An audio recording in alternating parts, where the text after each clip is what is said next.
backbencher Bridget crossed the floor to vote with Labor and the backed by every crossbencher. Caps off a messy week. I don't take this decision lightly at all, and it's a difficult decision to make. Why does the Morrison government seem so reluctant to debate the establishment of an anti-corruption body when it proposed one more than 1,000 days ago? It's not just that it doesn't want to debate the actual nature of such a body. Today, it didn't even want to debate having a debate about it. In the House of Representatives today, we saw a Liberal backbencher, Bridget cross the floor to try to bring on a debate about setting up a Federal Integrity Commission. I think we should suspend the standing orders and have this debate. The time has gone on long enough. This Prime Minister, this government, does not wish to instigate a Federal Integrity Commission. Right now, if we were not under the absolute majority pandemic rules, we would be debating and voting on my bill.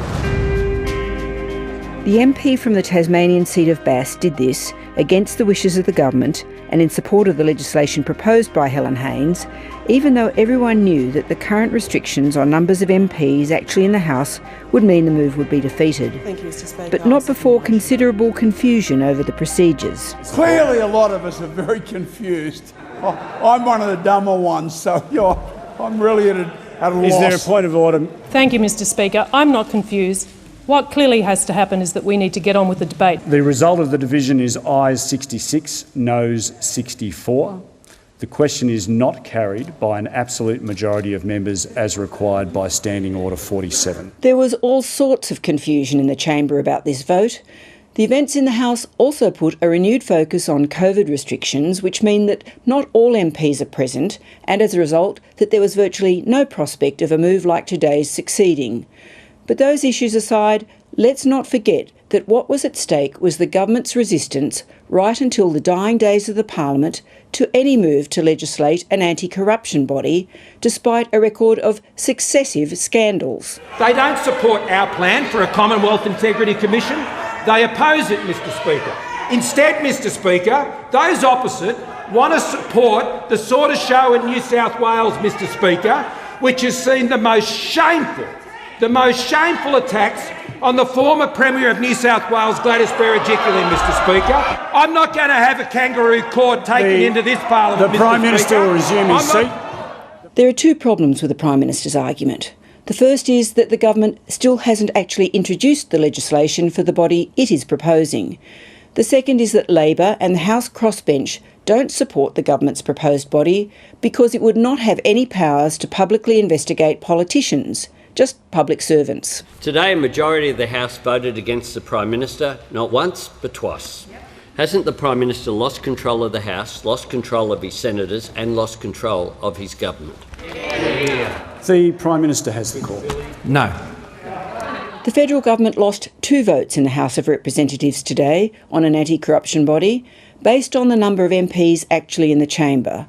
First, it lost a vote 66 to 63, and then a second one 66 to 64. But the rule is that such a motion requires an absolute majority, 76 votes, out of the total of 151 elected MPs.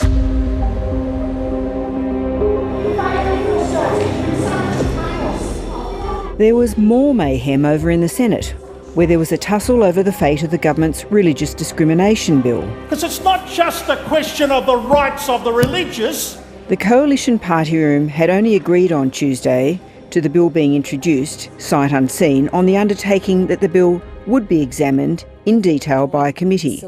But today the brawl was over whether it would go to a Senate committee controlled by the government or to a joint House-Senate committee not controlled by the government.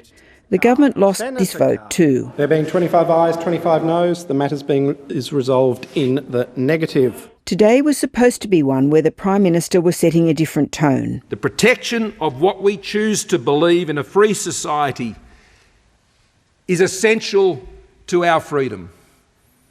In a liberal democracy, It is like oxygen. But this issue is very fraught within the coalition. The detail that I'm keen to have clarified is whether by allowing schools to put in place policies that can guide their employment, whether there are any loopholes that could see effectively backdoor ways of setting rules in relation to hiring and firing teachers based on their sexuality or other personal attributes. Senator Concetta Fee of Anti-Wells is on the Conservative side of the government's internal debate on this issue.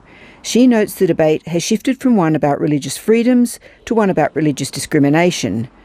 But her assessment of the bill is also based on the pragmatic politics of an area of Sydney she knows exceptionally well, Sydney's southwest. And I know that in Western and southwestern Sydney, particularly with culturally and religiously diverse communities, it was an issue.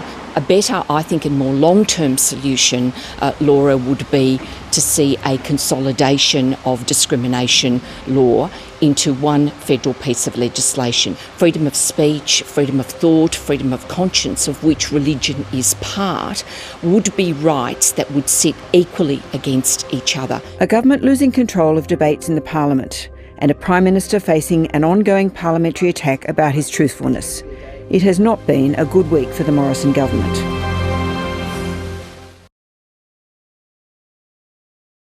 Hi, I'm Lee Sales. Thanks for watching this story. If you'd like to watch more of 730's stories, they are on the left of your screen. And tap on the button below to subscribe and get the latest from ABC News.